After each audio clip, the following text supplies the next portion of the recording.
मुजफ्फरनगर में राष्ट्रीय महिला एकता संगठन की राष्ट्रीय अध्यक्ष रिया किन्नर ने क्षेत्रवासियों की सलामती, खुशहाली, अमन, चैन और तरक्की के लिए विशेष दुआ और प्रार्थना की।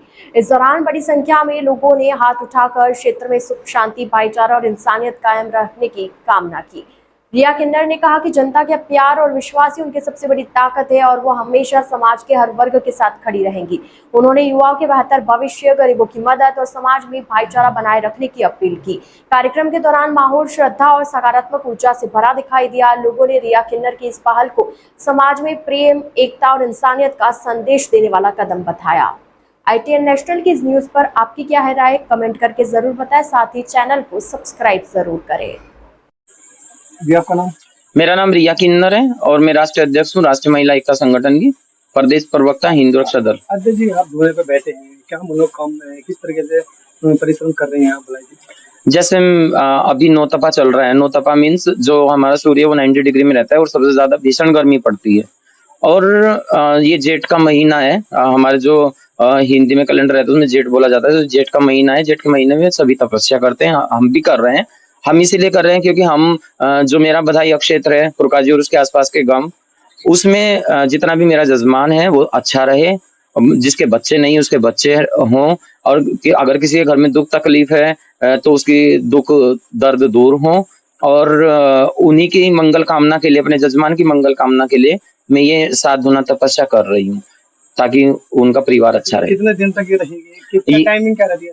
मैं जैसे अभी नौतपा 7 दिन है तो मैं 7 दिन तक तपस्यारत रहूंगी। उसमें 2 घंटे हम करते हैं 12 बजे से लेकर 2 बजे तक। और उसके जैसे 7वां दिन होगा उस दिन हम भंडारा करके इसका समापन कर देंगे। अच्छा, जिस तरीके से आप तपस्या कर रहे हो, क्या उद्देश्य है कि क्या आपके जजमान किस तरीके से रहेगी, क्या आप पूजा पाठ करते हैं? अभी मेरे जितने भी जजमान हैं, चाहे गांव के हैं चाहे पुरकाजी कस्बे के हैं, अगर वो खुशहाल रहेंगे, अगर हम उनके घर में 2 पैसे बधाई लेने के लिए जाते हैं, खुशी में जाते हैं, तो अगर वो अच्छे रहेंगे तो हमें हंसी खुशी बधाई देंगे। और हम तो बस यही चाहते हैं कि उनके घरों में सब अच्छा ही रहे, सब जिसके बच्चे नहीं उनके बच्चे हों। और जो अगर घर में कुछ दुख तकलीफ है तो उनकी गुरु गोरखनाथ जी हमारी उनकी दुख तकलीफ दूर करें, ताकि हम भी जजमान से हैं, हम उनसे ऊपर नहीं है, हम भी जजमान से ही हैं।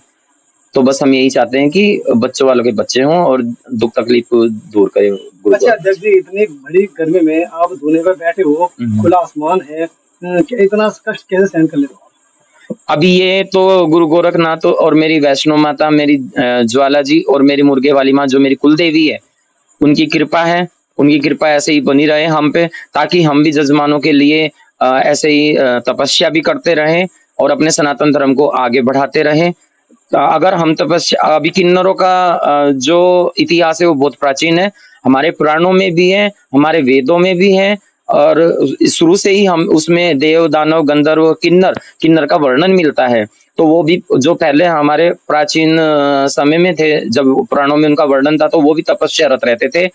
तो अधिकतर जो हमारे सनातनी किन्नर है वो तपस्यारत रहते हैं, ताकि जजमानों में एक ये संदेश जाए कि भाई हम उनके बच्चों के लिए दुआ आशीष मांग रहे हैं और अपना तपस्या भी हम करते हैं। क्योंकि अगर हम किसी के घर में जाते हैं तो वो बहुत से होते हैं जो किन्नरों को भगवान का रूप समझते हैं, मगर वो तो समझते हैं, मगर मैं एक बात बोलना चाहती हूँ कि हम भगवान तो नहीं है, मगर हम एक जरिया है, क्योंकि हम अर्धनारीश्वर का रूप है, तो हम एक जरिया है। और अगर कोई हमारे से आस लगाए तो हम भी यही चाहते हैं कि अगर वो कोई दुआ हमारे से मांगे तो हम ऊपर वाले से यही अरदास करें कि भाई उसकी दुआ कबूल हो। और उसकी जब दुआ कबूल होगी तो हमारा भी ये रहेगा कि हाँ उसने हमें दुआ दी थी और उसकी बात पूरी हुई। तो इसलिए मैं तो तपस्यारत हूँ ताकि मेरे बधाई क्षेत्र में सब अच्छा रहे।